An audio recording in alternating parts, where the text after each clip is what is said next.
Oh, you think you got it bad? All right, so I have all the birds that live in the tree, which is right next to my spot in my driveway. They cover my car with the shit that I can only assume they just ate an entire like berry tree because it's purple. And then sometimes I walk out because I live right on the water. There's just dead crabs all over my car because seagulls drop crabs on it. I'm just like, what the fuck? Crabs and purple doo-doo, yeah.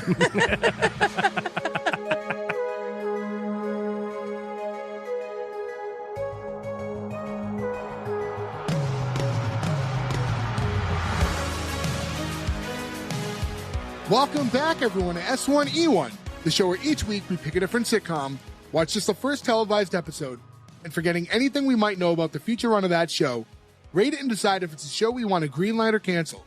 This week we're going to be talking about The Trades.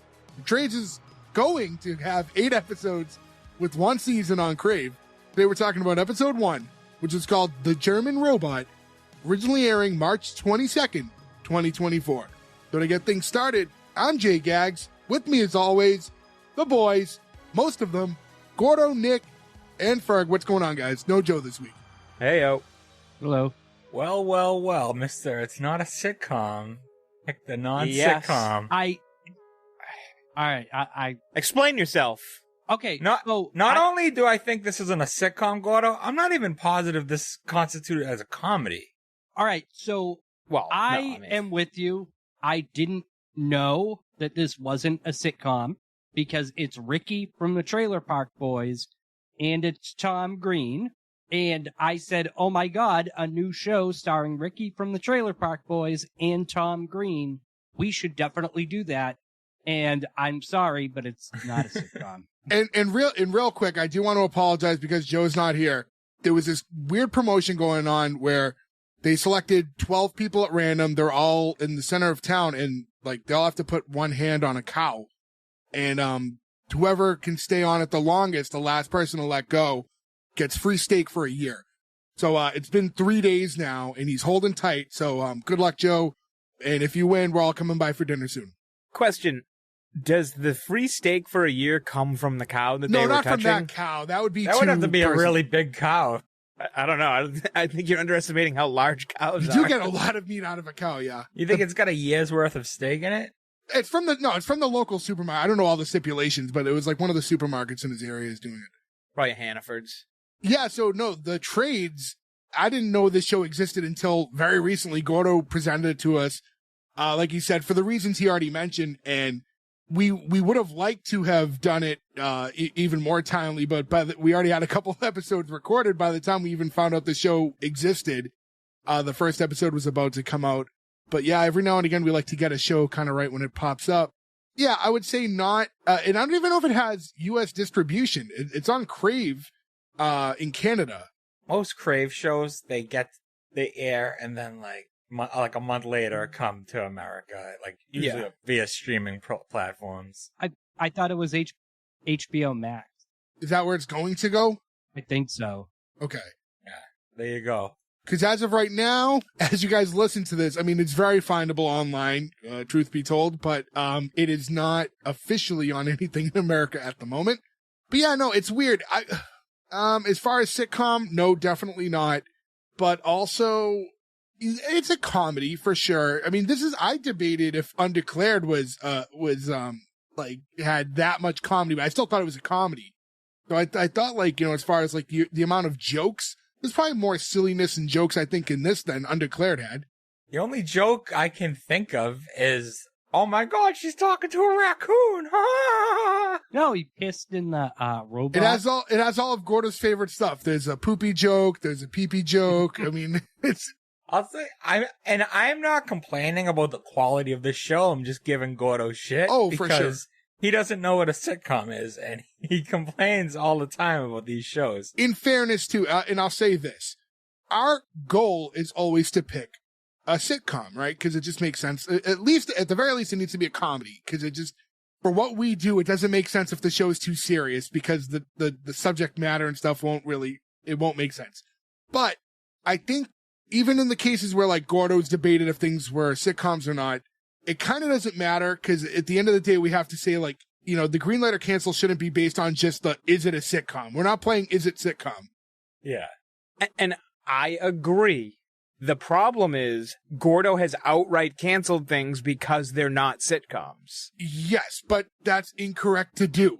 So, we can only do so much about that. We can't not post his vote whether or not his justification is correct or not. Well, again, to be fair, I didn't know, and this is brand new. Yeah, none of us have seen it until today.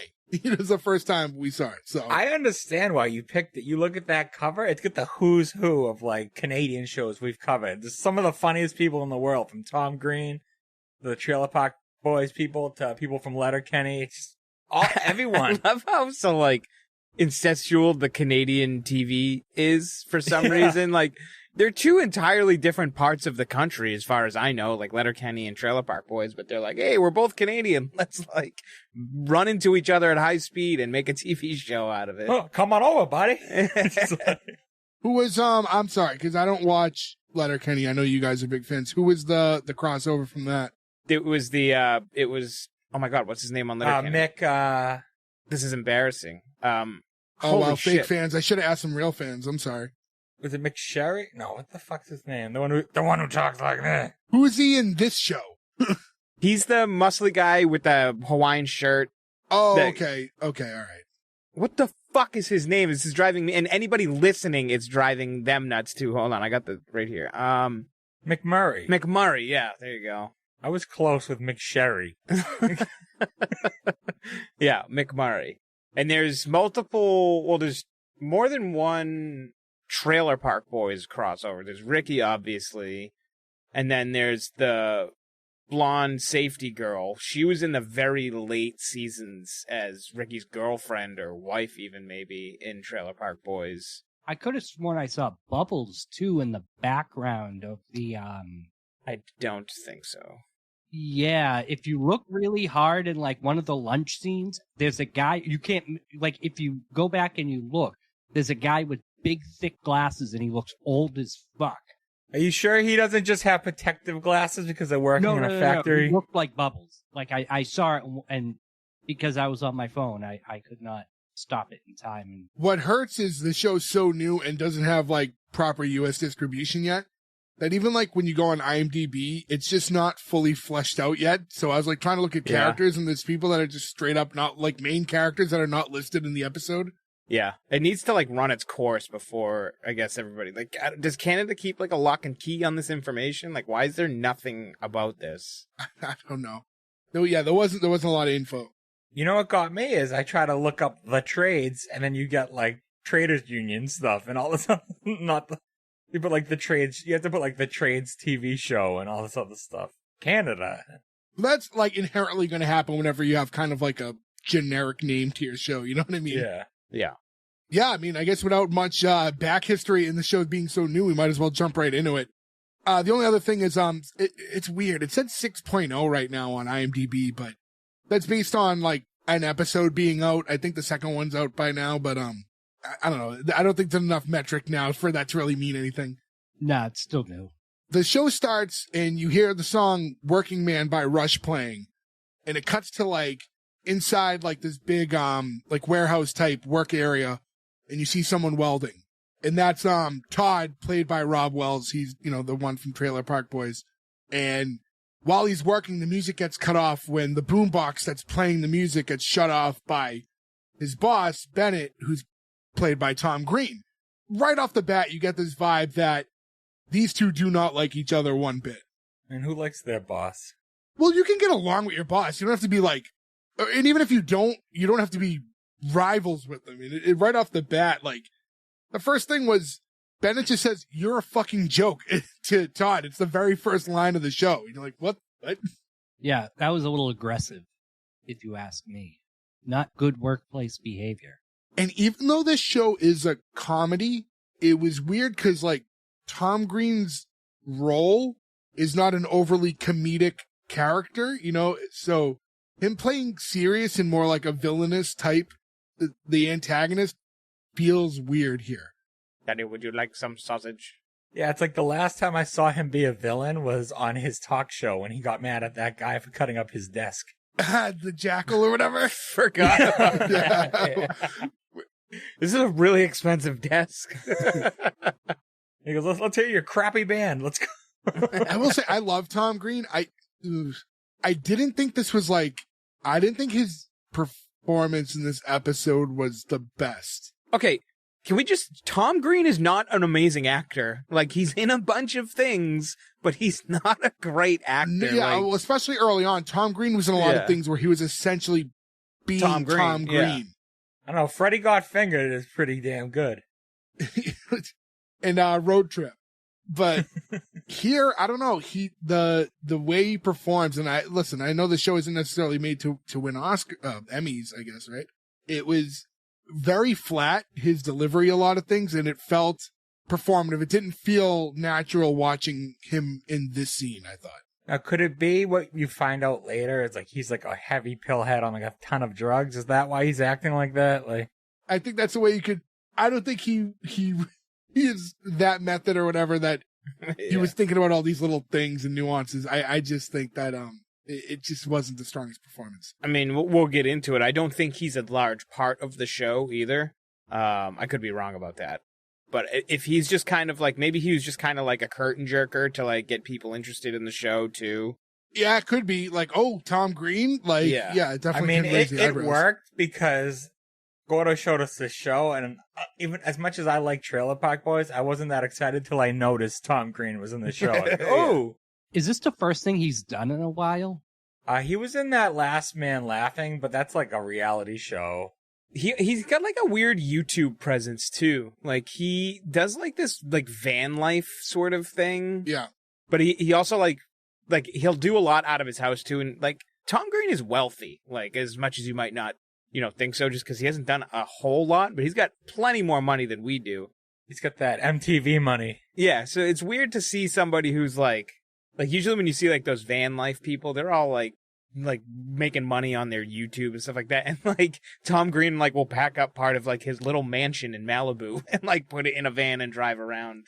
And don't forget like how huge the Tom Green show and everything was at that time. So like, yeah, there was a point in time where he was a bona fide like megastar. Yeah. Yeah. Like tier star. Like actually he was a TRL #1. Yeah. Yeah. Don't forget he was #1 on TRL. Yeah. Who would have thought that would come up like twice in the last month or so? I know, that's crazy. I wonder what Glenn Humplick is up to. Yeah, and Phil.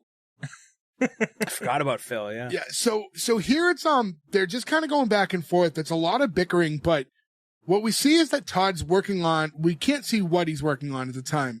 All we know is it's basically something that he feels very strongly about, and Bennett basically signed off on the project strictly because he knew it would fail, and he wanted Todd to look bad in front of the rest of the guys. Yeah, you never really get much of an explanation besides the fact that it seems like Todd is gunning for his job, and now, what's Tom Green's character's name? Randy Bennett. Randy, like... They call him Bennett most of the time. Yeah, so like, I think Bennett is just pissed that Todd keeps trying to take his job, so now he set him up on this endeavor that he thinks is just going to fail for the simple fact that he wants him to fail. And we don't even know for sure that he's actually trying to do that. We just, Randy's like paranoid that he's going for his job just because Todd's like next in line because he's like the top guy after him. Yeah. Well, they also say too later on in the episode that Todd was basically the unofficial site manager. Right. For the whole time. So... Well, we already talked that like Bennett has issues with substances, and I think he's probably not present a lot of the time. So Todd's probably the guy who has to like step up and take care of things when he's not around. That's an expensive revenge, letting him buy a very expensive machine. Yeah. Yeah. They have their spat, and Randy walks off, and it cuts into like what I think is an intro, but I don't know if it's the actual intro.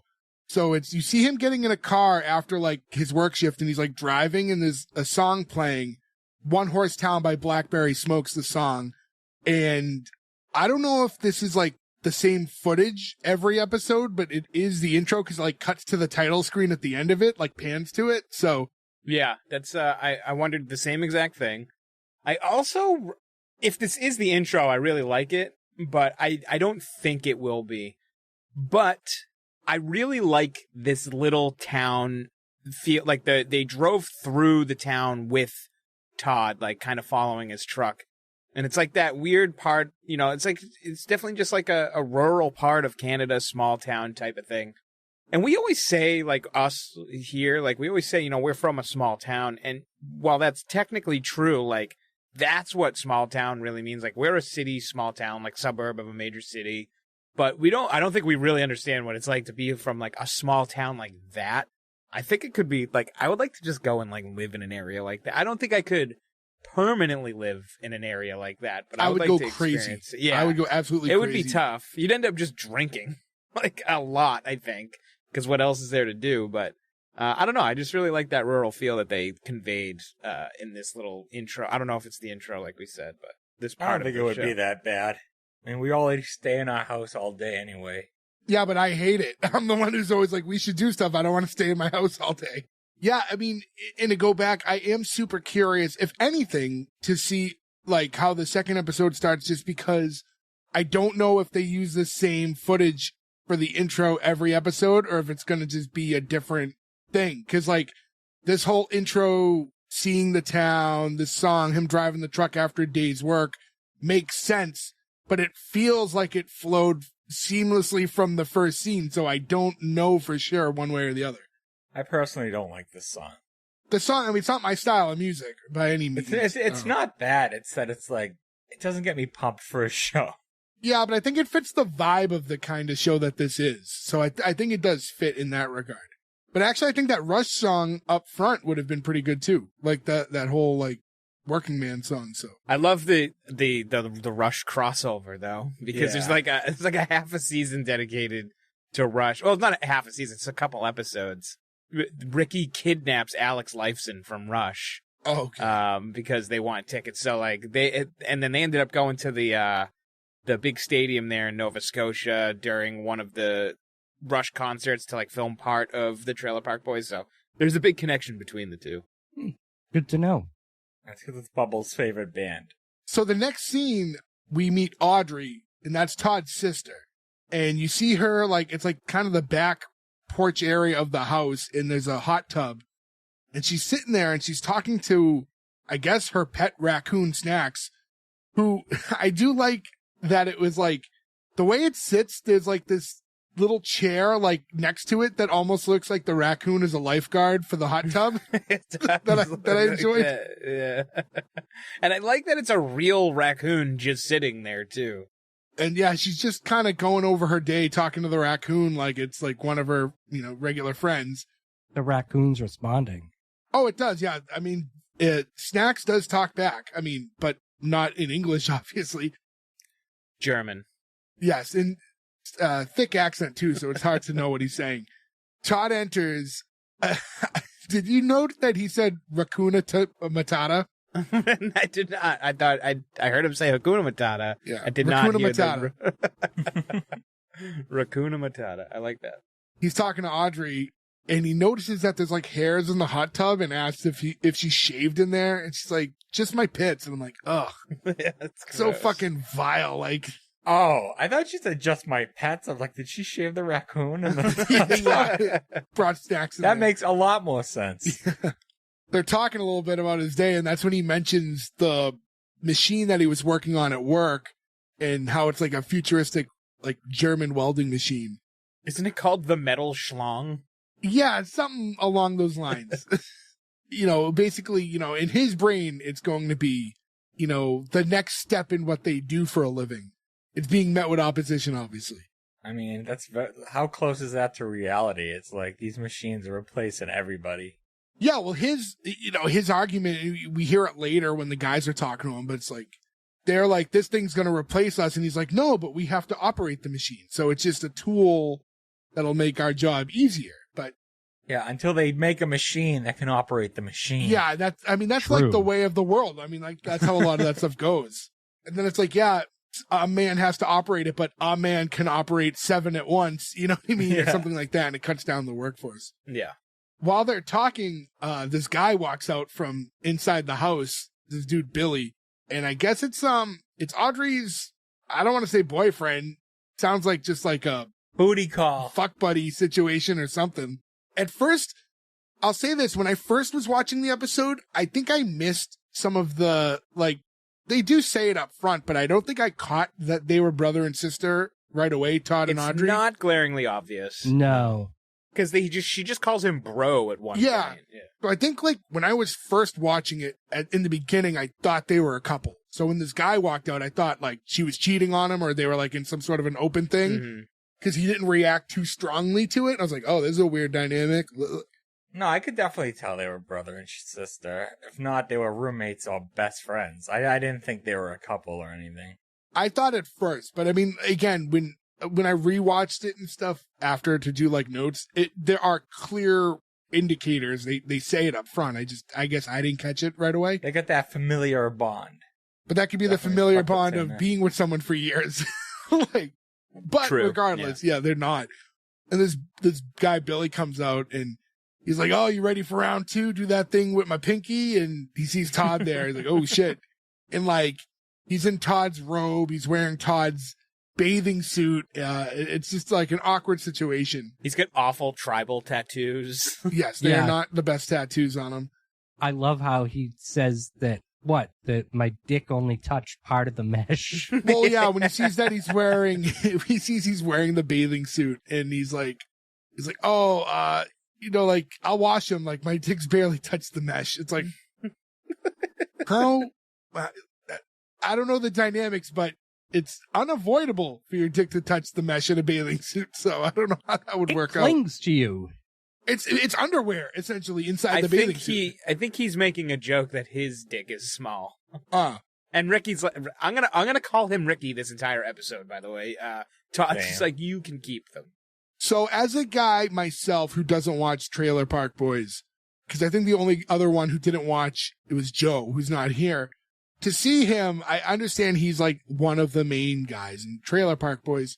He looks different, but as the show has evolved in the newer seasons, like, because I had only watched like the first episode, which was so long ago. Does he look more like this now, or does he at least look a little different the way the character presents? I don't think he looks very different.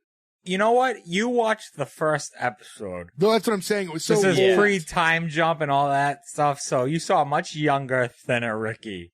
Where the later ones, I mean, he's in better shape than he was the last Trailer Park Boys episode I watched, but Trailer Park Boys hasn't put out a new episode in a very long time. No, I don't think they will with Leahy dead. He doesn't have like a ton of range. He's a different character. He's like if Ricky figured out how to do a trade, basically. Because Ricky is inherently just really dumb. Just incomprehensibly stupid. And that's like the defining line between these two characters. Because other than that, it's the same person. Yeah, he has a lot of responsibility here.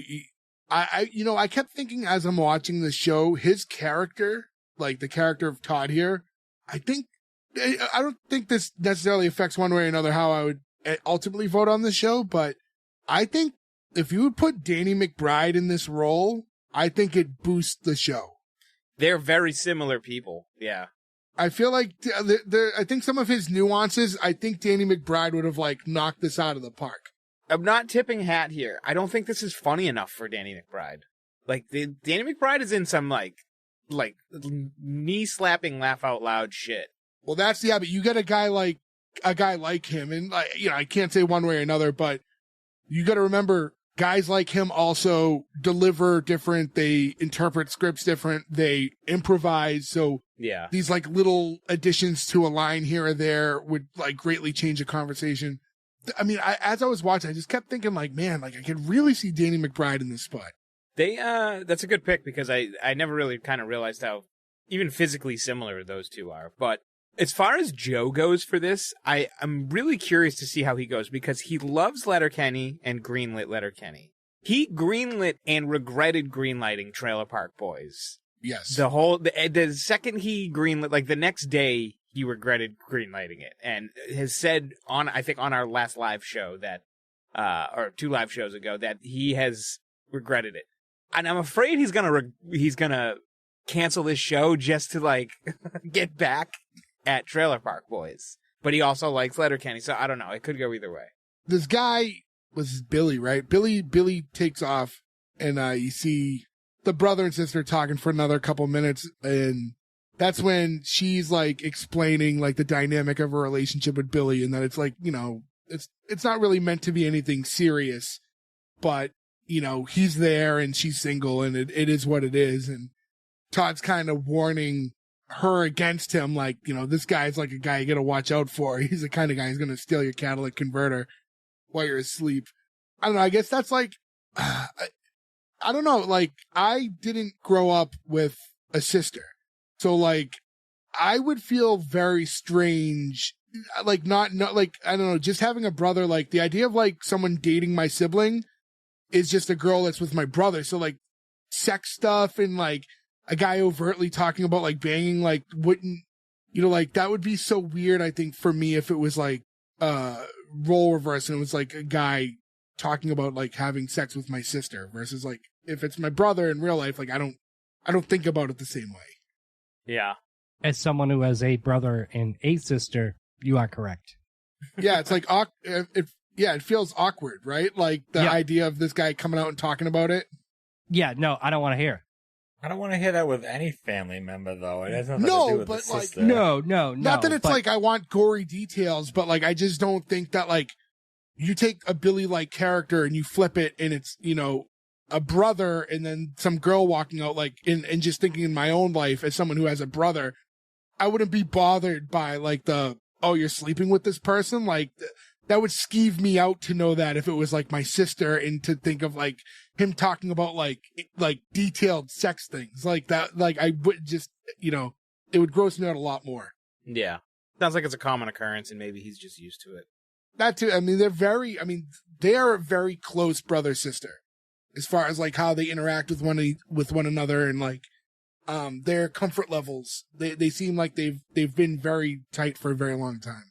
The vibe I got was it was kind of just the two of them. Like, I'm not sure if their parents are around or if there are other siblings. So I kind of feel like they've just kind of been, or at least she's been reliant on him for a long time. Like, but I got maybe that they were like twins almost. Like, they seem very similar in age, or like not that far apart. It seems like he definitely, like, kind of, like, looks after her. But maybe the parents are out of the picture and that he kind of, like, feels responsible for her. She's staying in his house. Yeah, because she talks later about, like, because I don't think she's paying any rent or anything either, so he's definitely looking out for her. We cut out front, like, a little later on, and Todd's, like, by his car. Is he cleaning bird shit off the car with a credit card? I think is that so. what that that's was? exactly what he was doing. Yes. It's one way to do it, I guess, right? I just never even thought that was a way to go about dealing with that. I just wait for the rain. I don't know about you guys. Well, bird shit, I don't know if the rain's always going to get it, but at some point you could just wash your car. I don't know if scraping it with a credit card and throwing it back in your wallet is what I want to do either. Rain is not going to do the job. I've gone through the car wash before and it hasn't gotten it off. Yeah, some birds basically eat concrete. Yeah. I swear, it's like anytime my car is clean, it's like bird just goes right for it and drops a doo-doo on it. Which is funny because you're Gordo there shouldn't be a lot of bird shit really near you. But there is. Like, every time, like... You have no idea. There is. You have no idea because there's so little trees around me. That's what like, I'm saying, yeah. Any time that you go and you park in front of a tree, because you got to take whatever parking spot comes up, it's like all the birds, it's like the Alfred Hitchcock movie. And then they just like take mega doo-doos all over the fucking car. Oh, you think you got it bad. All right, so I have all the birds that live in the tree, which is right next to my spot in my driveway. They cover my car with the shit that I can only assume they just ate an entire, like, berry tree. Because it's purple. And then sometimes I walk out because I live right on the water. There's just dead crabs all over my car because seagulls drop crabs on it. I'm just like, what the fuck?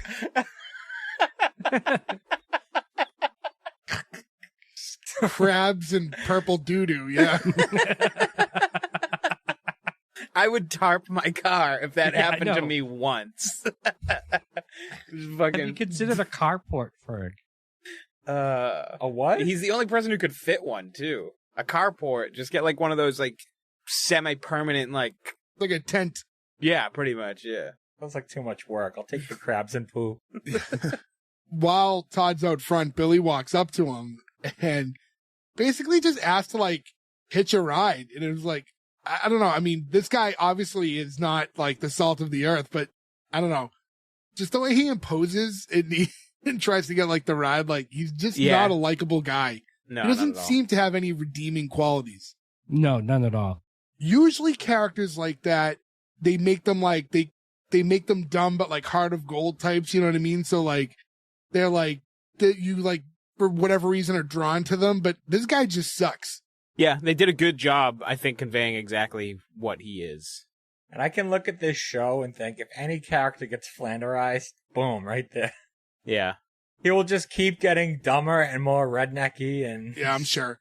So you cut to the two of them in the car, and Billy is riding in like the bed of the truck. Todd didn't let him in the actual seat. I love that he wouldn't let him in the car. Me too. He has the whole open seat next to him. You get in the back. I wish there was a scene with that. Because he's asking him like, you know, through the like the little window area, like, so do you like my sister? And he goes, hobby horse have a wooden dick? And he just breaks his car hard, so he like falls into the, you know, into the truck. He does it a couple times too, which I did think was pretty funny. What the fuck does that even mean? Does a hobby horse have a wooden dick? Hobby horses are made Hobby of horses wood. are made of wood. Made of wood? Ensemble soul wood.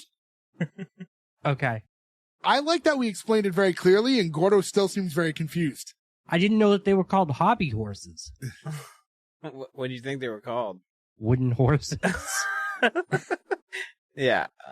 I literally, I didn't know what that meant. And the whole time I was like, what the fuck is a hobby horse? Why don't you look things up? Because you this is... constantly just say, I don't know what this is. And you could just look it up. It adds to the conversation, my friend. Look, now we're all learning something. You, me, the listener. A hobby horse is like the one like on the stick too. It's not like a rocking horse or anything like that. So not entirely made of wood. What is that? That would still be made out of wood just because it's on a stick. But, well, yeah, the stick is wood. We're not saying it's not wood. I'm saying it's not like a wooden rocking horse. It's like the horse head that's on the big stick that you would like get as like a 2-year-old, you know, like as a toy. Yeah, that you go, yeah. Yeah, I know what you mean. I mean, they even have, Gordo, I'm sure you've seen the Hobby Horse Championships, where people run around on these things, like... Oh, yes, I have seen that. Oh, and they fucking gallop. Yeah, like... And they do the jumps. Chavo Guerrero Jr. had Pepe. That's right. Good call. Yeah. Who killed Pepe? Was it Raven? Somebody threw it in a... No, Raven killed Moppy. Who killed Pepe? Was it Eddie? It might have been Eddie, actually, yeah. That could have been when they were feuding. To carry on, because... I will never stop conversations about old school WCW, by the way. Oh, that's the one time we get the break? Yes. Speaking of getting the break, as Billy keeps crashing into this car, there's a point where Todd finally has enough of him, and he's like, all right, this is good enough. My brakes are being weird. I don't even live around here. Yeah, he's just like, come on. I actually thought he didn't put up enough of a fight. Like, he should have at least begged him a little bit. He just kind of like, just gives up and gets right out of the truck. Yeah, he just accepted it. Did he take him part of the way and let him out, or did he drive him further away from his house and kick him out? That's what I was wondering at the time. Oh yeah, I don't know. That would have been the move. Because he goes, I don't even live around here. Yeah, he just drives off. We cut to the place where Todd works again, and you see like this line of guys trying to get to, I guess it's called the tool crib. And I guess this is just a place at work where like you can buy tools. Like there's like a little store. I meant to mention this. You need to show this show to your brother, Jay. Yeah, it's basically where he works. My brother who does like some welding and stuff like that. But no, I think these shops kind of have like tools on loan, depending what you need for the day. Like, so because what some of the laborers do, as far as I can tell, is not the same thing every day. So they kind of can't like, you just want to bring every tool you own. You kind of just go grab what you need from someone like this. Well, a lot of those places, like, I mean, I can't speak on everywhere because I don't do this kind of work, but like I know at my brother, like they have their tool chests where they work, like their own private tool chest full of their stuff. Yeah. And like they all have like the cabinet with all their things in it. So what I thought was cool in this one though is like, it's set up almost like a concession stand. Like if you're at a hockey game, like a youth hockey game, and you just go up to the window. The guy working inside of the tool crib, we've all seen his penis. Oh, that's right. Yes. Yeah. I was trying to figure what he's been in a lot of things. Yeah. So, but shit, it was. Don't say it because I know it. Party Down. Yes, in Party Down. And he's also from Just Shoot Me and Enrico Colantoni, I believe is his name. Enrico Colantoni. Yeah. So yeah, I was kind of excited to see that he's part of the show. I was surprised to see that because as far as I know, he's from Toronto. He's a Canadian guy? I didn't realize he was a Canadian guy. I guess that's why it took me off guard. That's how these shows work, man. They just bring in all the Canadian celebrities. They have like rules where like there needs to be like X% of like Canadian people on some of these projects and stuff. If this guy is in this show, in this episode for maybe 25 seconds, but is easily the most decorated actor on the show. By, weird, right? So like you want to think that he's like someone who will have a role in future episodes. Yeah, me too. That actually was something that bummed me out when we did Party Down. I said it when we covered that episode. Go back and listen to it if you haven't heard. I was like, he's like maybe my favorite character in the episode, and he's not doing he's only in this episode. Yeah. He is great.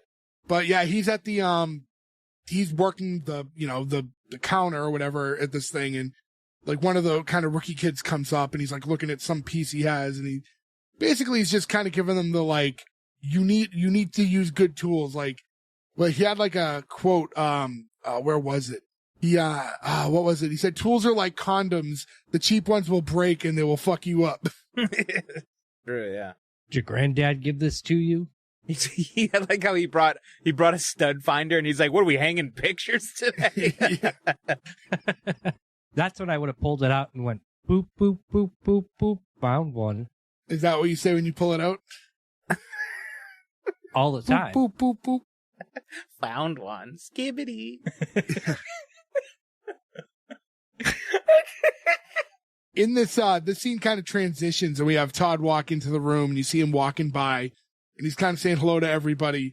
There's like this like window to like one of the offices, and I don't know what this guy's role. I think he's like a kind of a higher role there, right? Like, I don't know, because we see him later on. But the guy's like pointing at Todd, talking to the other guys in the roomies, and he's like, hey, you guys ever see a virgin before? Wave to the virgin. I thought this was really weird, yeah. Like, who are these people? Yeah, Todd's like, fucking nerds. That's just like work. It really is like work banter when you work in those kind of settings with like just a bunch of just working class dudes, and like some of the humor is so simplistic and stupid. And I've seen it where I work, for years. They called you the virgin? No, Here comes the virgin. But I've heard that being said to other people a million times.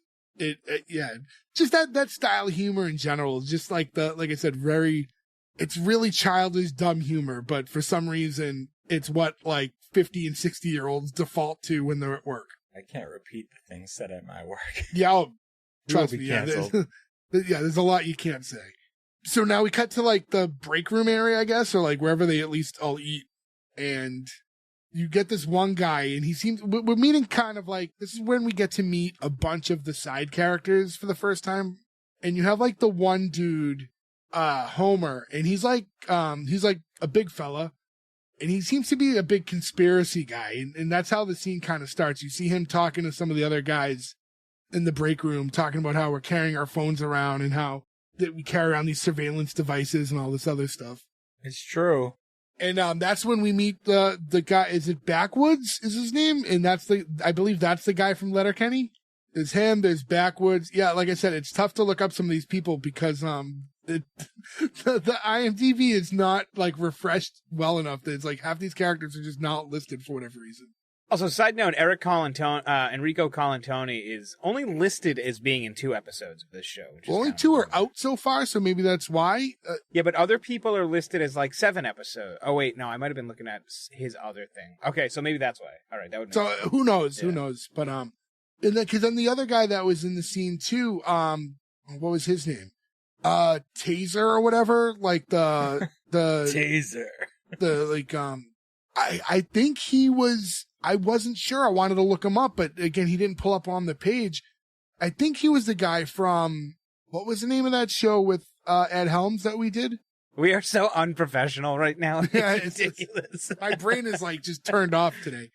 About the show Was with him? that Rutherford Falls? Rutherford Falls. I think he was like the Native American guy who was like, I the know big who you're business guy. talking about, but Not him. No, that's not him. The same you're thinking of also the same person. He was the guy in Parks and Rec too, wasn't he? I'm not 100% sure, and I hope we're not coming off as racist. Yeah. So I was gonna this say- guy's name is Brandon Oakes, and he's not in anything that we would know him from. Okay. So never mind. But yeah. But we are getting like a lot of just banter amongst all the guys in the like the eating area.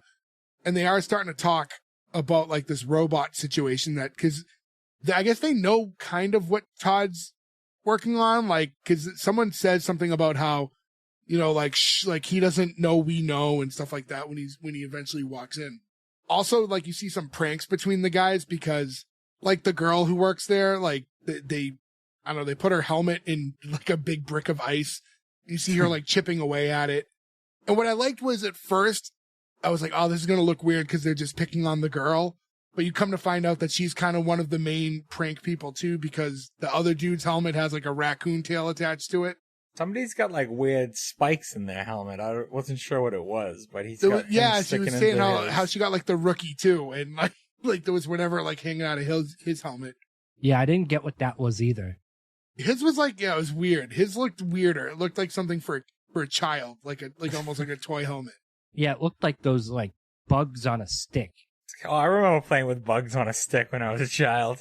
Wait, what are bugs on a stick? Oh no! Are you thinking of ants on a log when you put like raisins and stuff on the celery? Ew! What? In the peanut butter? Yeah. That's what that's called, right? Ants on a log when you put peanut butter on the celery and then you put the raisins on it.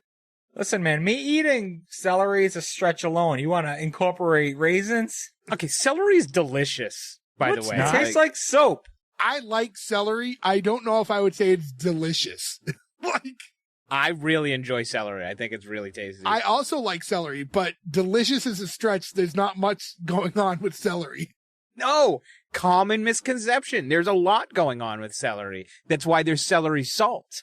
It's derivative of celery because there's a lot of flavor in it. I use celery Don't sleep on seeds celery. sometimes. It's good for you, and You it could put- tastes great. And the closer you get to the bottom of the stalk, the whiter area, the white meat you might call it, is actually tastier. All right, let's get some ants on a log. I'll eat the peanut butter. You eat the celery, and Jake can have the raisins. I'm starting to think that Nick works for Big Celery. Oh, big celery got to him. What's a celery company? Is that Foxy or is that lettuce? Not If you think I know a celery company, who are you talking to? This is like a tangent based on nothing that actually happened in the episode. We're going just based on something incorrect Gordo said. Yeah, But I wait, will yeah. What say- are bugs on a stick? they like bugs on a stick, like the long sticky things that have bugs on the end that have shit at the end. What are you? I don't even kind of know what you're talking about. Oh, he's talking about hobby bugs. No, like sometimes you get like cheap toys as a kid that have long sticks that kind of go blub, blub, blub, blub, blub, and they have something dangling at the end that make them kind of like that. Damn. They- Gordo's mom wasn't even taking him to the dollar store. She was taking him to the quarter store. Like, fuck, her bugs on a stick. I think she was just going out back and bringing bugs in for him. And like, he's a no, like the things. They're things. Gordo, I've never in my right. life Gordo, find us a picture online of what a bug heard on a something stick is. so poorly described. I'll find a picture and I will put it in the chat. You're not talking about like the little fishing rod, right, with the magnet on the end, and you. No, that's the fishing rod with the magnet on the end. And with the you reel it in and the fish just go bloop bloop. I can I hear don't- people as we speak clicking off of the episode and be like, "There's got to be something else I could be listening to right now." In any event, Todd walked in and he's telling the guys like, "Hey, like, you guys want to see something? Like, you can't tell anyone, even though they secretly already know what he's been up to." we cut to like that welding area, and he unveils this giant welding robot that is the thing he was working on earlier that we never actually saw. He's really excited about it, and all the guys that he works with like are looking at it, and he turns it on and like does a demo, and it's showing how the thing can like weld on its own. And they're all basically like, wait, what the fuck? This is just going to replace us. We were talking about it earlier. Like, why would you bring this in here? Like, this is just going to cut all of our jobs. He's like, no, it's like, it's a machine that we use. Like, it's not going to replace us. We're going to operate them. And I understand both sides of that. I think Todd's good natured, and ultimately it is good for the company, but he doesn't understand the scope of like the evolution of this thing will eventually cut out everyone's jobs. Yeah, it's like at your job when they have you train your replacement. Yeah. I mean, there was so many points where like, you know, I'm in a different role where I work now, but like in my last job where I was like, how many years realistically until robots and machines take over my job? Like, I feel like it's going to come down the line at some point, and will I be retired by the time it happens? No.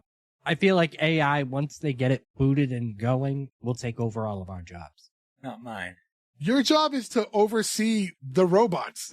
Listen, you watching over computers and stuff, like, there will be a point where they're like, we don't need you. These are doing their job. They need my customer service expertise. Oh, you can't okay. teach that to a robot. Anyone who's been robocalled knows that. That's true. Anybody who's talked to the chatbots on these websites and just wants to throw their computer out the window knows what I'm talking about. There is a big element of that. There's so many times now, if you have to call someone, I had to call the RMV over something recently, and it's just like, you can't talk to a human being, and it makes the process so much worse. Like, in theory, this was supposed to make things easier, and it does not make anything easier. Yeah, I just usually spam, let me talk to a person, and that doesn't work. I've heard that if you swear on that, it will automatically route you to a person. Now, I don't know if that's true anymore or not, but I've heard That sounds like that. an urban legend to me. Probably. I usually just like #0 whenever I get an automated whatever. And like most of them are designated to get you to an operator if you just keep pressing 0. But yeah, the worst ones are like, I had one recently where it's like you call and it's like, for such and such, dial 1. For such and such, dial 2. And then like I dial whatever number and they're like, to do this, go to blah/blah blah blah and, you know, submit a form. And you go, well, why is this? Why did I just have to dial 50 different things and go through this long automated thing for you to just tell me I have to go online and do it myself? Yeah, it's really annoying. So everyone is not happy by this machine, and they all basically walk off, and he just doesn't quite understand like the dynamic of it. And then we cut to where Audrey works, and we see that she works in this like clothing store, like just so whatever, like run of the mill clothing store. It doesn't look like anything special. And there's this woman rather, at the counter, and she's trying to return a pair of jeans she recently bought. And while she's doing that, Audrey discovers that there are shit stains in this pair of jeans. And she's like, did you shit yourself and now try to return these jeans with shit in them? And she's like, I did no such thing. And she's like a real Karen character. I think she's like straight up referred to as a Karen inside of this episode. And you have like Audrey's superior, like probably, you know, shift manager or whatever who's there, who is like these kind of places are so customer service forward that she basically just wants to like let her exchange the jeans. But I think Audrey's at a point of morality where she just can't allow this to happen. Like, this is too extreme of a circumstance to just let it slide for the customer. Right. So I can see both sides, but then at that point when she tells her to just take them, it's like, it's not your money. Why do you give a fuck if the store's stupid and wants to buy poopy jeans? Like, I don't know. I can see.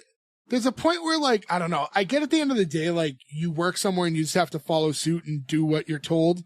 But there's that, like, the part of you that wants to think that there's a reason you're there. And you, like, and there's some, like, a semblance of, like, I need to be able to make some decisions and have some control here. You're going to be dealing with the poopy jeans. She has to anyway. She's already holding them. true. I would be fucking furious. I used to work at Old Navy. I've never dealt with anything quite like that. But I worked there when I was a lot younger. If someone pulled something like that on me, I think I would lose my shit. I really do. I think I would have lost it. And pooped in the jeans? Well, there's already poop in the jeans, so I don't think I would want to add to it. I don't know that, like, you guys have all worked with people, you know, like, well, customers and stuff like that.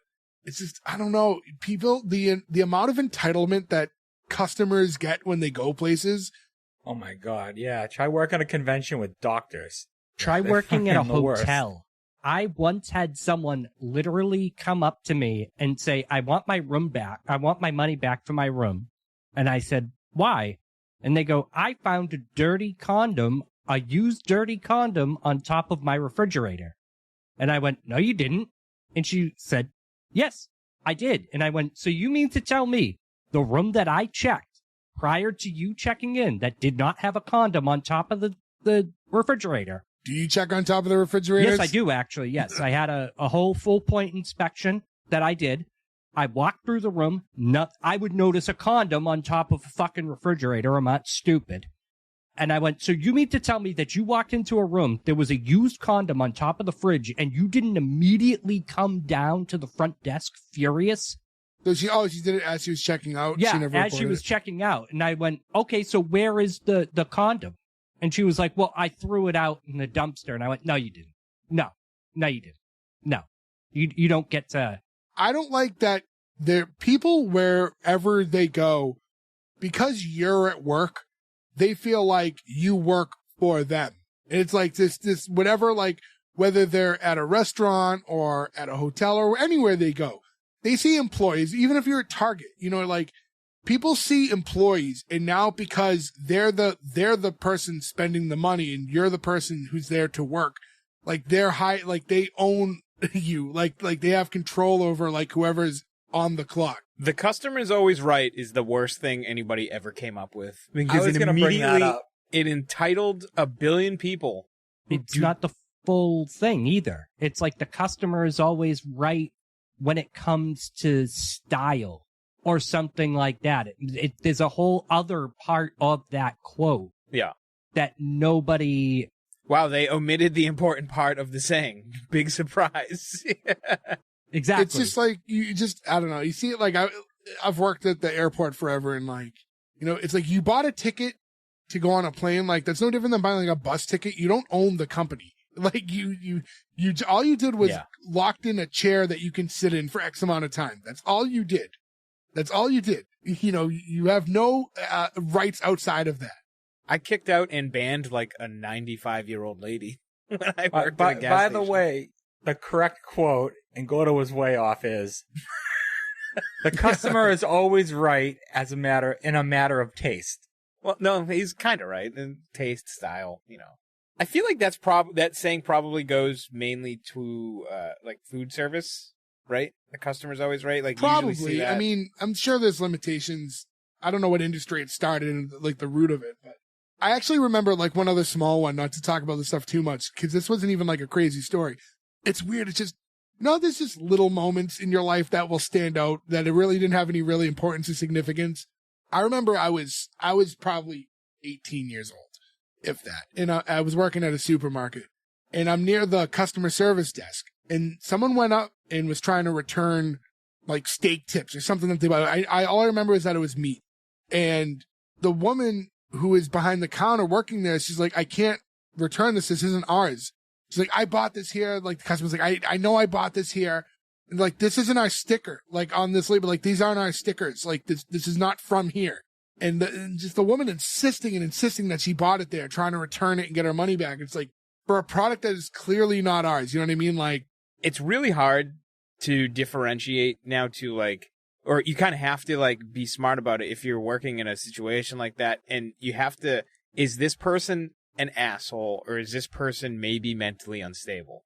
Because it gets blurry in the middle there sometimes, and you have to be careful. You don't want to like tell somebody who's, you don't want to tell somebody who's maybe just having a bad day mentally to like fuck off or something. So it's tough, but yeah. Those entitled people ruin it for everybody, I think, is the long and short of it. Yes. And that saying, it originated with department stores, by the way. Oh, God, it's like the worst place you could think of. Well, it probably originated in like the 1900s. So, you know, think of some businessman like, nah. Yeah, see? Yeah. If they want bugs on a stick, you give them bugs on a stick, you see? The customer's always right. I like the return of old-timey voice. Bugs, they say, huh? You know, they do the thing, huh? They go, blub, blub, blub, huh? Go ahead, man. Take off the mask. But yeah, customers suck. So, yeah, in this scene, yeah, this woman's going on, and she's being very testy. And that's when the girl, Steph, who is, that was the girl who had her helmet, like, put in ice, who works at the shop with all those guys.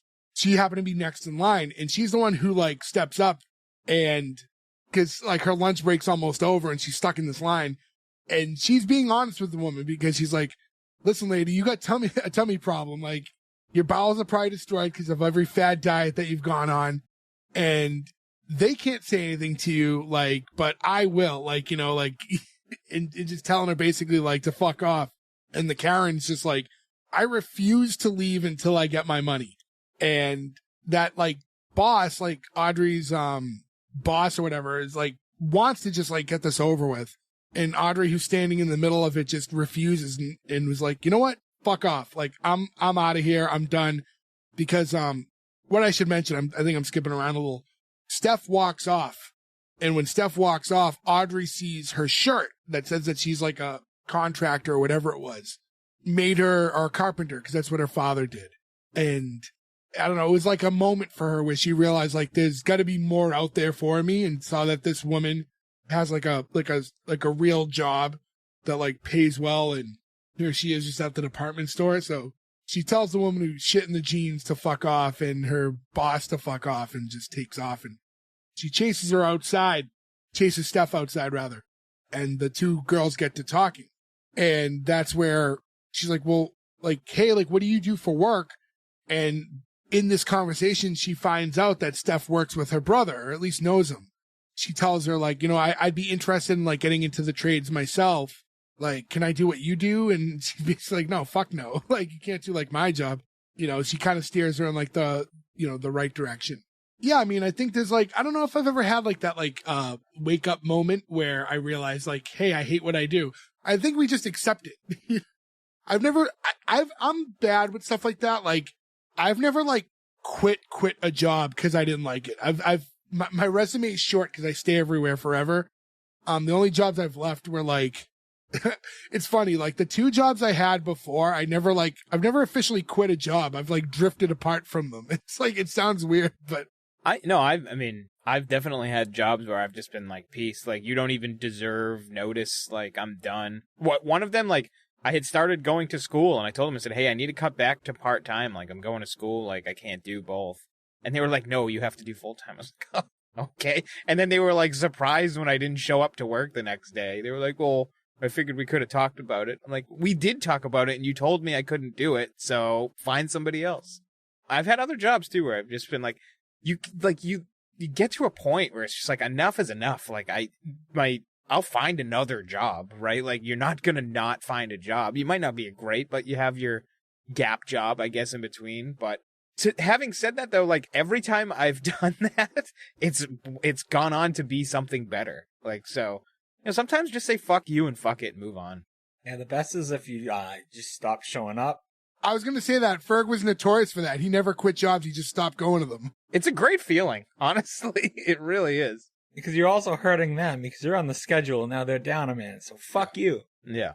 I think there is a point where you have to realize that a lot of places, like, at the end of the day, these, like, department stores especially, and these, like, you're like such a insignificant speck, like, as to, like, in their operation, you know, like, in your life, you know, quitting your job or moving on is like this big moment, but to them, they're like, whatever. Next person comes along and, like, you know, the day moves. So, you know, you can't be too emotionally attached to these places. If it's something that's, like, better for you, then just go for it and get out of there while, you know, and keep your sanity. Yeah. It's not worth being shit on, you know, because they'll take advantage of you, and sometimes you just gotta go. Now we cut back to that job. Like, I don't know how to describe where Todd works, like, what to describe it as. It's just a factory style setting, really. Yeah, it's like, I wouldn't say like an assembly line or something like that, but it's just an industrial factory setting. Yeah, they weld something because this welding machine was going to replace them all. I like this because it reminded me of my work. So we get the guy Homer, the guy who's like a little into conspiracy stuff. We see him in a truck talking to one of I assume one of the newer guys. And he's talking about like all this stuff going on and motion detection and facial recognition software and all this stuff and kind of getting into microchips. And he's kind of going on. And then he realizes he's hot miking. Like, well, they say that your radio is hot. Where I work, they would say hot miking. And he's like, oh, and he talks to the guy who's in the break room. He's like, did anyone else hear? He's like, nah, bro, it's just me. Like, I'll keep a lid on it. He's like, oh, thanks, buddy. And then you find out like the break room's full. It's like all the guys heard the whole thing and they're all like having a laugh at his expense. There's nothing better than that at work. That happens all the time. And everyone just like leans in on the things like hoping they swear. Oh, yeah. I remember one time we had this elderly man and he had the hot mic and you just hear him taking a piss. It's like, tickle, tickle, tickle. I'd have lost it. I think I have the recording on one of my phones. I don't know. I remember years ago, where I work, there was like a guy who was like arguing with like his girlfriend or whatever, or wife on the phone. But it was in Spanish. So like we're running around and we're trying to find other Spanish guys at work. We're like, what are they saying? What are they saying? And it was going on for so long and people are trying to stop it and find like, you're hot micing. But like those are always like it in work environments like that. They're always like those. It's so much fun when it happens for some reason. It's just like an exciting break from the day. Yeah. I don't think I've ever had a job where I've had a walkie-talkie. I know, and I would love one. I love walkie-talkies. We've changed like radios over the years. So when I first started there, like the radios we used to have, because it's like the standard radio and then it has like the mic that's like on like the almost like the old twirly phone cords, like that attach. So you have it like at your chest so you can like press and talk. The original ones we had when I started working, those things hot mic'd like crazy. But then the newer ones we got like years later were like a lot better, both because just a better design and they were newer. So it doesn't happen quite as often these days. But yeah, in like the early years when I was there, it was so much hot micing. It was always funny to the point where if I was ever going to talk shit, I would always turn my radio completely off, like always completely off. Cause I was always afraid that I was going to hot mic. And it's funny cause they nailed it on this show because the two people that always hot mic are pretty large dudes because they're like bellies hit it, or somebody who's sitting with the radio on their hip. And he's sitting in the car and he's a big, big dude. So like as we're looking at the break room, Todd walks in and, kind of they're going over all the stuff that's going to happen if they all had to if the robot started taking over and, what they'd have to do. And someone mentions how Todd's going to have to downsize his truck. And he's like, I'm not selling my truck. And they're talking and they're going over the robot thing. And he's like, listen, this was like a corporate thing. The company bought it and it's with purpose. And he's defending it, but he makes it known hey, the company bought this thing. And Homer over the radio goes, according to a corporate email thread started by Bennett, Todd is responsible. Knew I couldn't trust him. And now everyone's pissed at him because, now it's like he just got exposed as being the guy to bring in this robot that was going to replace everybody. I would have just said, you all know Todd hates me. That's bullshit or something like that.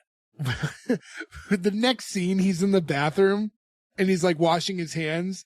And you could just see in the bathroom, someone drew a picture that says, Todd loves robot cock. He's getting Eiffel Towered by two robots. That was fast. And I love that their dicks are arrows. It just, I don't know. I think they really did nail the dynamic of that kind of guys, in that work environment. Yeah. So now we cut to Randy's office, Bennett. He spiked his coffee and now he's drinking it right from the pot when Todd walks in and they're getting in a big argument because he basically is getting thrown under the bus over this whole robot situation. And Bennett basically told everybody that, well, it makes it sound like he didn't approve it. He's making it sound like Todd kind of went rogue and bought this on his own. Yeah. Where it's I don't know how, logistically, if he would be able to do something like that, but But I guess I don't know the full dynamics of their jobs to really be able to say one way or another. I don't think logistically he can. By this argument, he said you signed off on the payment. So he would have had to have signed for it. Yeah, there's going to be proof somewhere. Yeah, but does anyone really have access to that for him to be able to clear his name and tell the guys? Probably not. Unless he had the original emails. And that's why you always save emails. Yeah. And where we are in this, we see like the true like dynamic of like Bennett's like addiction. And not only is he drinking like up from a pot of coffee that's like spiked with alcohol, but he's got a handful of pills. He's got Coke. Like, there's a lot going on in this scene. He's huffing glue. Yeah, he's huffing glue from a fucking paper bag. He also takes fucking dick pills. With all the drugs. Some weird reason. Yeah. Well, he calls them his vitamins. One he said was for sleepy time. I don't know why you would take that at work. No idea. But yeah, he took a sleeping pill, a boner pill, and like a depression pill. Like I don't know what mix that's for all at work. Asking the wrong person. This way you can sleep happy with a boner. Yeah. Jay, try it. I'm too big for that stuff. Like you're just asking for a heart attack at that point. Yeah. I like that he's got the clear box of Coke and he denies that it's Coke. It make you think this is Coke. And he's like, he does all this shit and you see him doing it. And now he's like in another fucking, by the time he starts huffing glue is like once he's like finally on another planet. And as the two continue to argue, he just fucking just passes out in a way where not falls asleep. Like he goes like, face first onto the floor. Yeah. Yeah, he's down and out. And there's a point where Todd, so Todd starts freaking out, but then there's a point where Todd kind of just like contemplates. He's like, do I let him die? Should I just let him die? Yeah. Like, this guy sucks. He's out to get me. Like, why am I trying to save him? Todd is good-hearted, so you can see that moment is very quick, and he, calls 911. And yeah, and we cut outside. We see Bennett being put like on an ambulance on the stretcher, and that's when the guy who called him a virgin earlier was like, "Hey, everyone, look at the virgin." That's why I think he's like, he must be like the owner of the shop or something, but because he's the one who essentially appoints Todd as the new head guy, right, as the site manager. So like, I think that's his role. Yeah, I think so. It's confusing and not explained. So now we're at this like a restaurant, and it's Audrey and I think the Sarah, I think was her name, the one who works at the shop too. And now they're talking about like, what's Audrey going to do now that she just quit her job? And I like when it was like, yeah, well, if you want to stay local, you basically have three choices. You could do more retail, the trades, or sell your body. And she's like, oh, the original trade. And I kind of like that. It really was. Yeah. The oldest profession, they say. And she's saying how like, she's thinking about becoming a carpenter because that's, what her dad did. He used to always warn her against it, like, stay away from hammers and heartbreakers. We find out like, well, things have changed now. There's like, in the workforce, we're actually 3.9 female percent wise. So, they've moved up a bit from when it was 0. She asked, well, can I do safety like you? And she's like, no, fuck no. You don't want to do my job. It's like, I just babysit these guys all day. It's like, yeah, but your break was over an hour ago and we're sitting here having a beer. And she's like, yep. And someone's going to clock out for me too. So she does have a pretty good gig going for her. Yeah. I wonder if she said that so she don't take her job. Well, she's admitting how good her job is at that point, but there's probably only so many slots available for it. And I'm sure she put her time in. Yeah, that seems like a job that you don't get without putting in some time. Or knowing a trade, rather. Yeah. We cut to Todd's room, and like the alarm goes off, and today's going to be a good day. And we get him like getting ready in the morning, and he's in the kitchen, and that's when his sister walks in, and she's like, did you take my women's under 30s? Like, which must be her like, 1-a-day pill or whatever, like morning vitamin. And she's like, you better read the bottle. You might have to go bra shopping soon. Like, yeah, you do have to like, there is a reason like certain vitamins are geared for certain people. Yeah. It's like if you eat too much, what is it, like tofu or soy in general, things right? High in soy, yeah. Yeah. I don't know if that's real, by the way. Like, That's something I've always heard, but I don't know if I've ever heard anybody reputable say that. I mean, I eat tofu a lot, and it doesn't happen. Oh, and look how masculine you are. It's not, no, but like, Gordo's not going to grow tits, but he also, like, he's incapable of gaining weight. So, like, I don't know, man. I've gained a lot of weight recently. What do you weigh, 85 pounds now? I'm like $130 now. Are you really? Yeah. Yeah, my last doctor appointment, I'm $130. But for reference, by the way, before I went on this diet, I was 100 pounds more than you are right now. And I'm at my heaviest. I am a big boy now. If I lost Gordo's current weight, I would still be fat. But in any event. None of my shirts fit. I don't like it. Well, speaking of shirts, in this scene, we see 4 blue shirts all lined up along the wall there. And he's trying to pick out which one he wants to wear, because now he's like, this is going to be his first day in the new role now that he's kind of the guy in charge. And he's starting to tell his sister, too, like, you know, I feel like the more I'm trying to please everyone, like, the more I end up pleasing nobody. And she's like, well, what does Dad always say? He goes, don't be a pussy. No, the other one. If it ain't broke, don't fix it. Like, yeah. So basically telling him, like, hey, like, if everything's going okay at this job, like, this robot thing's going to, like, cause a major shift. So maybe it's just not worth doing. I get the idea, which they don't talk that much about, but I get the idea that not everything isn't going all right. They seem to be really far behind, which is his reason for getting the robot to catch them up. With those guys, it's weird. If you're a laborer or do any of those trades, your job is not, efficiency is not necessarily key, because then the job is done. So you want to stretch out and be behind and have work. Like, well, yes and no. I mean, all of those things are contract bids, right? So you're working for someone. So if you take forever, they're not going to give you another contract again. Right. But if you have like robots that have you finished early, you lose money. So you don't want to be like tooling through the project, just because depending on where you work and in those trades, you don't know necessarily if your next job is secure or not. If you have like a line of jobs ahead of you, then sure, you're good. But sometimes, you know, you don't know if you're going to have a layoff and like how much, you know, when the next job comes. So, but anyways, from there, the next scene, we see Todd and he's visiting Bennett at the hospital, and he's like talking to him even though he's like in a coma. Again, he's a good-natured dude, right? Like, he has no need to like go there and visit him and check up on him. Like, they don't like each other, but you know, at the end of the day, Todd's a good guy. Wow, man, I wish I remember the guy's name. The one that you guys said is in Letterkenny shows up. McMurray. But you mean his name? Oh, on here, the show. yeah, in this show though. Wasn't he Taser? No, Taser he was like the. Was he like Road Rash or something like that? I don't think it was. It was like. He said some weird nickname. I have looked at it 3 times and I just cannot remember it. Hold on. I apologize to the listeners, not having the convenience of having a list of like the cast members. I have the cast in front of me, and 90% of the time when you have this website, it'll say them and their role. This show just has the actors' names. Yeah. So it doesn't even have their role. It's so new, we're struggling here. Yeah.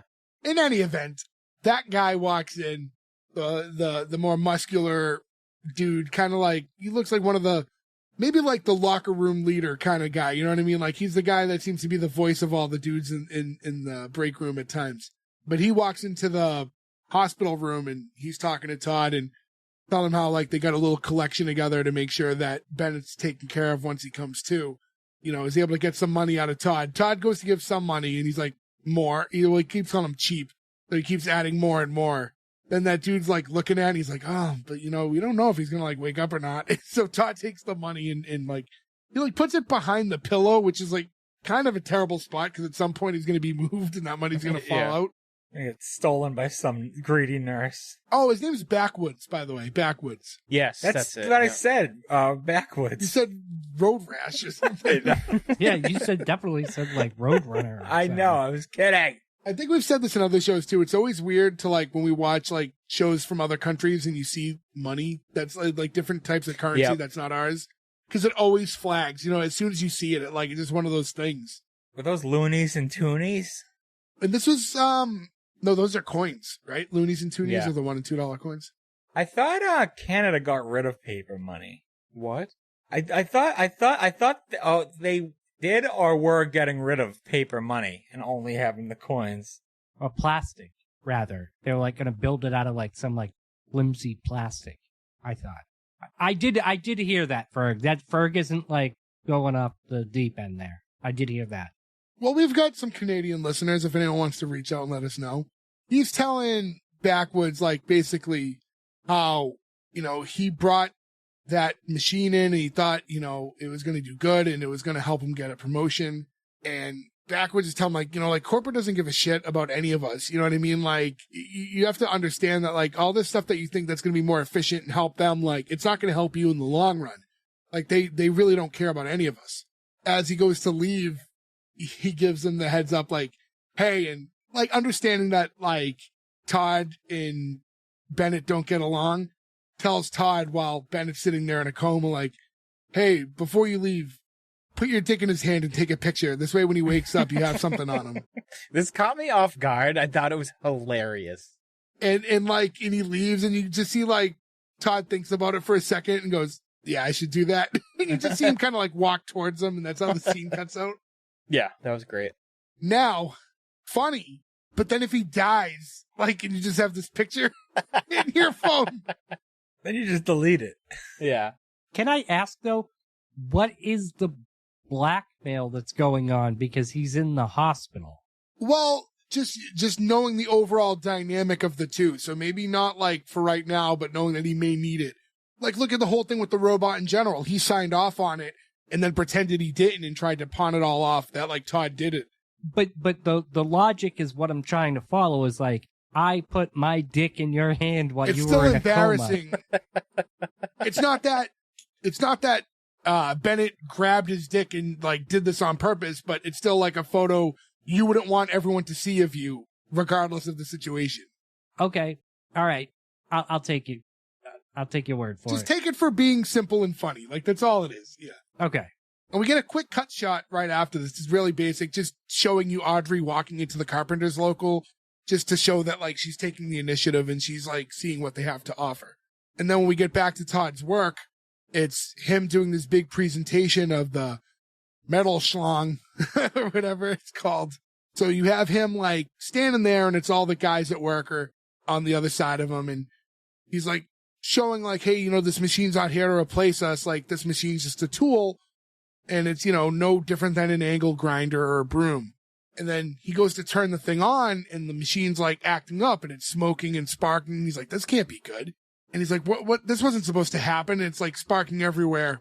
And he turns it off and it's like, oh, I guess this thing's a big failure because he was showing it in front of like everybody, including like that guy who I assume owns the place we talked about earlier.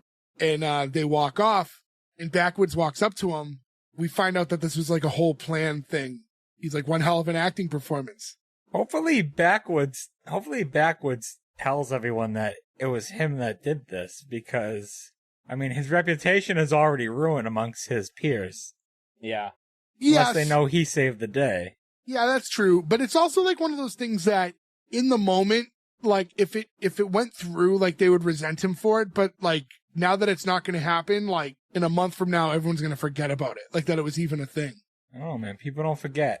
You try to take my money. I do like that in the flashback, you see what happens. And first you see like Todd opening up the back and messing with some of the wires and ripping things. But then all of a sudden he just starts peeing in it. Yeah. And like you get the crackling of the electricity. And then all of a sudden a second stream pops up and Backwoods is standing right next to him. And the two of them are sharing a pee. Schlong's out, peeing on the... Crossing swords. Flesh schlongs on the metal schlong. Yeah. Yeah. They were so close. And he gives him like the good to have you back, brother.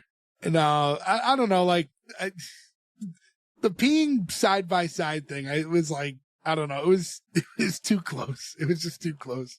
It's no different than peeing next to a guy at a urinal. There's dividers. Well, most places have All right, what about dividers. those fucking stupid troughed ones? I hate those. I mean, there's very few of those that are still around. The ones with the what does Joe call them? the whatever biscuits. Water cookies. Water cookies, yeah. The last time I ever had to use a urinal that was trough style was at a club in Cancun, which is like the last place you think, I was like at a nightclub. It was like the last place you would think would have like this style bathroom. And then you walk in, you're like, oh, all right. Well, it is what it is. No, it was, last time it was, I think I was with you. It was at a bar on one of the Mania trips. I don't remember which one. I don't remember seeing one, but I guess regardless. So now in the final scene, it's nighttime and you see Todd and Audrey are together in the hot tub with Snacks the raccoon sitting up in his lifeguard chair, just kind of going over their day. And she's telling him how she joined the Carpenters Union or the Carpenters, whatever it is, class, I guess. And, saying like, I'm just, I'm done of doing what I've been doing. Like I want to earn like a real wage and help out. And, I just don't want to be like a leech. Like, I want to contribute. And she's like, and what if like you ever like have a kid or get a girlfriend or something? Like I might not be able to live here forever. She doesn't want to be a burden. A lot of growth in this episode. Yeah, it's funny because like with her character, especially from when you first see her, like, I mean, her character is very strange, right? Because from the scene of her at work on, this all makes sense. But when you're first introduced to her, she's like fucking that weird guy and she's shaving her armpits in the hot tub. Like, they like made her out to be like really like, she was going to be like a really like backwoods type, like hillbilly-ish character and like dirty and stuff. But as soon as that scene was kind of over, she already flipped. By the time she was at work, she was more like a normal human being.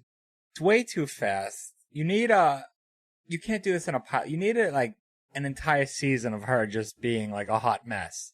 Yeah. And then you get used to the character and then you get that growth and it's rewarding because you've seen her be the worst for a while and then you see her getting better. Yeah. Yeah, I think they maybe did rush her, like this whole interaction and like this could have maybe happened later in the season for sure. Maybe if you didn't even want to wait till the end, but like give us a few episodes of her just being, just like the dredge of society. She asked Todd about, hey, how'd that thing with the robot go? And he's like, oh, I basically pissed away my future. Yuck, yuck. And I guess like, depending on how high up he wants to be in this company, right? Deep down, he still believes this was best for everybody if they had that, despite what everyone's telling him, like even his buddies and stuff. Like, so he does feel like ultimately that robot was the way to go.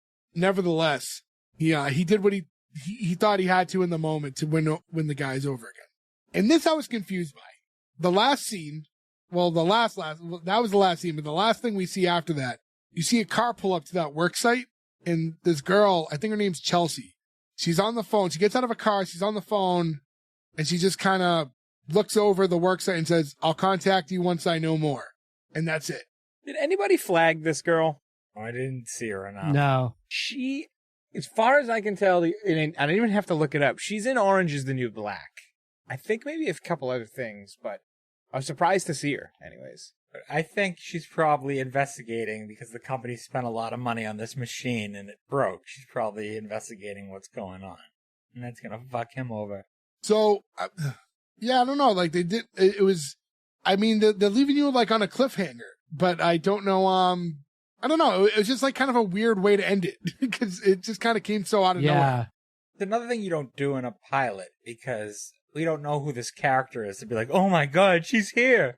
Well, they want you to come on for episode 2, so they want to like leave you wanting more. Yeah, but I think that's all it is. They could have woven her into the episode a little bit earlier, so you know what I mean. So by the end reveal or something, we go, oh shit, like this, she's not who we thought. She's got to be from corporate or something like that for sure.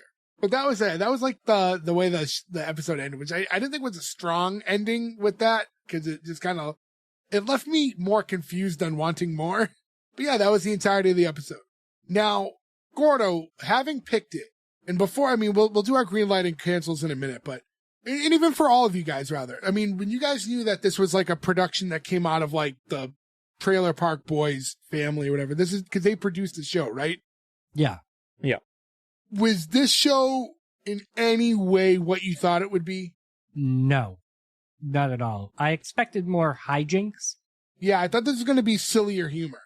Me too. Like I knowing the Trailer Park Boys, this did not line up really kind of anywhere in it. Like it wasn't even like this is a serious Trailer Park Boys. This is just like something completely different, which I'm okay with. Yeah, but, it's fine, but it was unexpected. yeah. You know what kind of confused me is it said at the beginning, it's like, this is a Trailer Park Boys production. It's like they were selling on that name because I don't know if they thought it wasn't strong enough. Because I know whenever they do other projects that aren't Trailer Park Boys, it's usually through their company SwearNet. I don't know why it wasn't listed as that. It was listed as like Trailer Park Boys same, yeah. company. Oh, It was yeah, really interesting. confusing. Yeah. It probably was something like that. They probably did want the namesake just to get eyes on it. I think seeing Ricky alone you would have made that connection though. But Well, for sure. But the name Trailer Park Boys carries so much weight now that you would think, it's just having it attached to it just probably does help, get more eyeballs on it, because where you guys would know SwearNet and stuff, like I wouldn't necessarily, Yeah. right? So you hear the name and you go, okay, I know that show. Like, I'll check it out. Yeah. But yeah, I mean, there's not a lot of info on the show right now. It's still so new at the time of our recording. Like I said, I think maybe the second episode's out now, but that's about it. I mean, I've been trying to look for stuff in real time while we're doing this episode, and they have nothing. Yeah, there's really very, very, like, the Wikipedia page for it, like, is basically just, this is a show. And that's about all that's on it. And, like I said, to see IMDb not even have the characters, I felt bad. I felt like I was struggling at times to mention people because I couldn't cross-reference them. Well, it's not our fault, listeners. Yeah, we tried. We do try. But yeah, no, I think we covered this pretty thoroughly, so might as well get into the green light or cancels. Just remind everyone again, without Joe here, we will get his vote, and that will be represented on our social media. So if you go to S1E1 Pod on Instagram and X, we'll post that graphic later in the week, so you'll know how he voted, especially in the event of a tie. Either way, if you're curious how he voted, it'll be there along with ours. But to start off, I'll go in the order I see you in. So Gordo, starting with you. Oh man, you're gonna make me go first. This show was kind of disappointing, especially given the cast. Like, I think it's a good show. Okay, like, I don't think that there's anything actually wrong with the writing or anything like that, character-wise or anything like that. But it's the way it pulled me in, and after watching the episode, I'm gonna have to cancel it. Like, it's not what I thought it would be. It is a good show. I can see it doing pretty well, but based off of my expectations and then watching it, no, it didn't work for me. Nick. It was an interesting show because, like Gordo said, it wasn't what I expected. But like Gordo also said, it was a good show. So I enjoyed it. It's a tough one. I have hopes that this gets a little better, and I think there is enough here to keep me wanting more, so I'm gonna greenlight it, and I just hope it gets a little goofier. I feel like for the cast and for what it is, it's got potential to be really funny in some goofy ways, and I'm confident that they're actually I'm confident that they know that. And I feel like this episode maybe was stunted by getting the story in over getting the jokes in.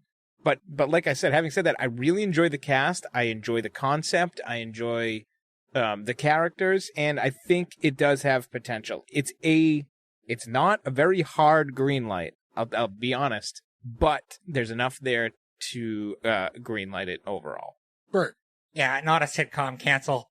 No, I'm just kidding. I am canceling, but it's not for that reason. This show has such a good cast, and you just expect it to be funnier, and it's not. It's almost like when really good comedians like do their one serious movie to try to get an Oscar. I'm not saying this show is serious, but it's a lot more serious than you'd expect seeing this cast. And it's not what I was expecting. I was frankly bored for a lot of it. I feel like a good amount of it was rushed, not the band. Well, we did start with Rush. It didn't do it for me. I'm a big fan of everyone on this show. I wish Tom Green had a bigger role. I wish he had a sillier role. I know the actor that plays Ricky. Sorry, I don't know it off the top of my head. Can't always be Ricky, but Rob Wells. He's not cut out for that kind of role, being the serious, like, good dude. Like, I'm sorry, he just looks like a scumbag and he needs to play a scumbag. No offense, Rob. So yeah, cancel from me. So I think I come into this with the most interesting perspective versus the three of you, in that I don't watch Trailer Park Boys. I don't really watch Letterkenny. So I don't have, like, I'm not rooted in all this stuff and have the same expectations, because, like, I feel like with You're Gordo, the rare only watched Shoresy guy, which is super strange. I do like Shoresy. But I feel like with Gordo, right? I understand what you're saying. It was not the show you thought it would be. But it's not like they baited and switched. It wasn't like they were presenting and promoting the show to be a certain thing, and it wasn't that. We just saw an image and knew that the show existed, and based on who was in it, it was assumed it would be a certain way, just knowing, like, who created it and who's in it. So, like, it wasn't that, like, they were deceiving you, you know, but I can understand, like, having fandoms in the stuff that led to this show, like everyone's roots, where you would expect it to be a certain thing, right? But for me, I don't have any of that. Now, I will say I did feel like it dragged a bit. I found myself, like, time watching it a couple times, but maybe I was just rushed on the day and knew I had a lot of things to do. But I think ultimately I do like the show. I think it was a good show. I didn't love Tom Green in that role, but it's an interesting character, and I'd like to see kind of what happens. But like I said, the first scene I thought with the acting wasn't great from him, and I would have loved to see Danny McBride's take on this show. But I think there was enough there, and I'm curious to see where it goes from here. The tone of the show isn't overwhelmingly funny, but I think it is a good show. So I'm going to give it the green light, which means we are leaving on a cliffhanger. So apologies to all of you, but do follow our socials. Yeah, you can S1E1 pod on Instagram and X again. You'll find out Joe's vote, and that'll definitively say which way we went with the show. So I can't say one way or another to the trades. To everyone listening, again, check out our social medias, interact with us. We love talking to you guys. Love hearing how you found us and, you know, shows you want us to cover. We've been getting a lot of messages lately, and it's super appreciative. And I really, truly do like to talk to you guys and know what's going on and kind of know where the fandom for the show comes from. But with all that in mind, thank you guys so much for listening. We'll catch you next week with another new episode. Until then, thank you. Goodbye. I think we got the best bugs on a stick. No, I think we got the best raccoon lifeguard. Nick wins. Raccoona Matata.